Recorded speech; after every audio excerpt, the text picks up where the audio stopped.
So I spent 3 hours developing 3 individual games. Sorta. You may ask yourself why I would subject myself to this. Well, the honest truth is I'm preparing myself for a game jam that's starting in a bit over a week. The only problem? I've never made a game before.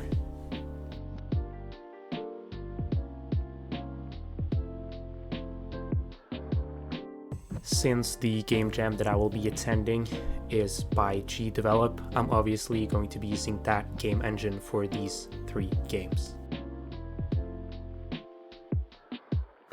I started with blocking out a basic platformer using GDevelop's inbuilt tools, but since I was preparing for a game jam after all, I decided I was going to follow a theme that might potentially be in a game jam.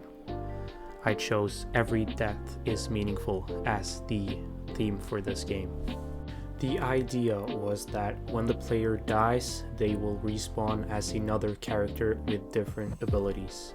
And then the new player character can solve different obstacles that the original couldn't.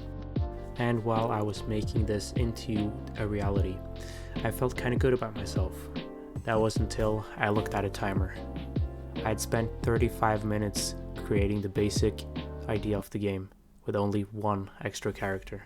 I have to be honest, I started to panic and trying to work on necessities like, for example, a score system, which is something I absolutely failed at, as well as making another character. I was stressing out until I eventually heard the timer reach 0. And after an hour of work, I had made something, okay? It was clearly unfinished, the scoring system didn't work, and there was only 1 very poorly designed level. After this, I realized that a game with multiple levels would be way out of scope in a 1-hour time span. But all in all, I would say it went about as well as you could expect.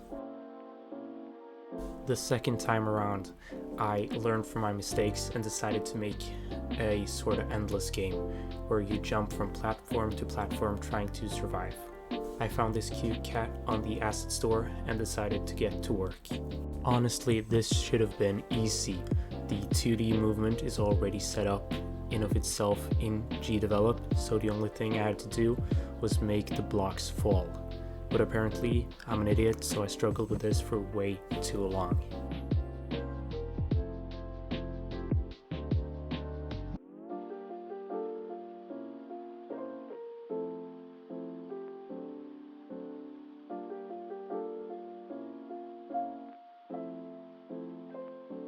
Then I tried to add some effects.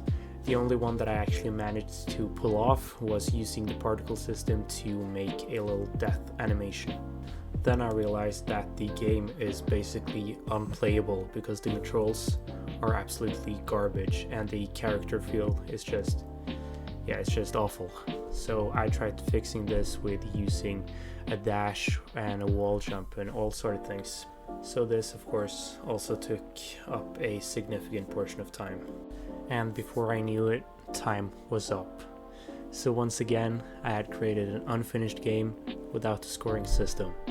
But anyway, this is what I made.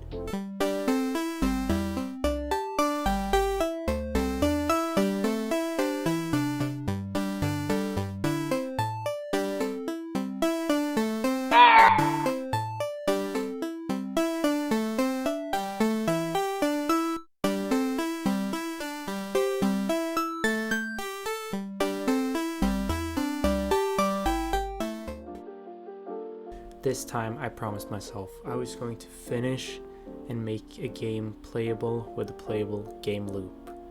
And I decided on a top-down shooter where you protect a flag from an infinite barrage of spawning enemies.